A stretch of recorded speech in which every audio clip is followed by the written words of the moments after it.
Today, we're going to be covering some Destiny 2 vaulted content. Trials of the Nine was a competitive PvP mode that was meant to be the next evolution of Trials of Osiris. Unfortunately, this game mode didn't really hit the mark, and eventually we reverted back to Trials of Osiris in a 3v3 elimination game mode. So I'm going to start out by talking about the two game modes you could play in Trials of the Nine. First up, we have Countdown. Players would alternate sides between attack and defense. Attackers would have to plant a bomb at one of 2 points. Once planted, the bomb would explode after a timer ticked down. If the attackers detonated the bomb or killed the defenders, they would win the round. On the other side, the defenders would just have to kill the attackers or defuse the bomb to win. The first team to win 6 rounds would win the game. Then we had Survival, which was much simpler than Countdown. Essentially, this was a deathmatch mode that worked with a ticket system. Each team would start out with 8 lives.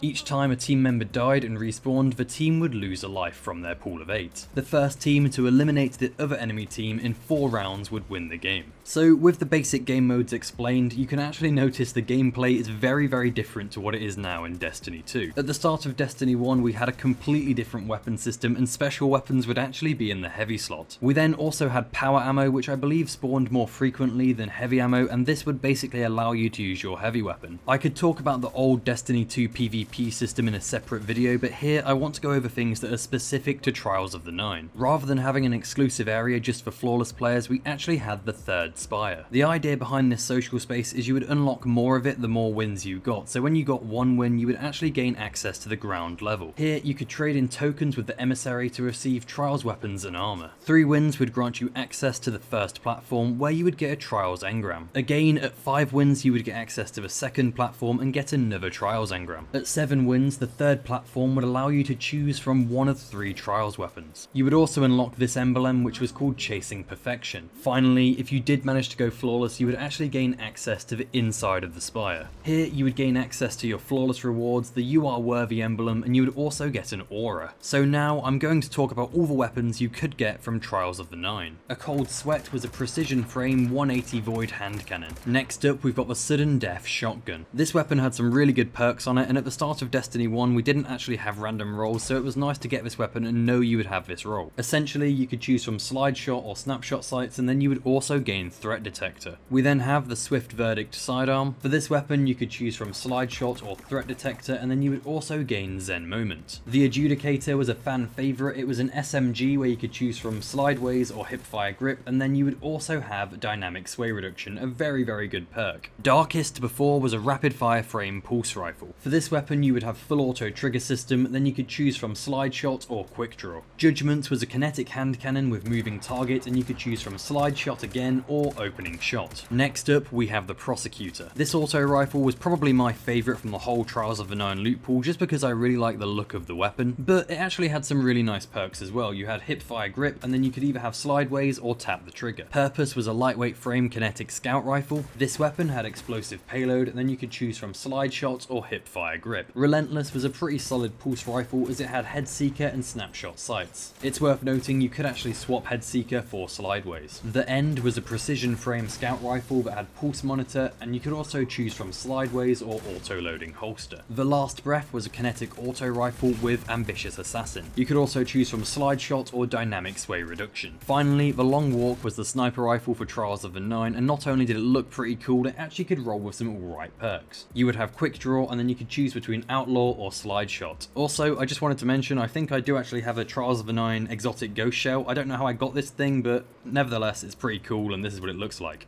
Also, here are the armor sets from Trials of the Nine. I did just want to mention here, there's a really sought after shader that allows you to basically turn all of your armor white that did actually come from Trials. Anyway, if this gets a good reception, then I will cover more vaulted content from Destiny 2, and also let me know if you prefer these longer form videos.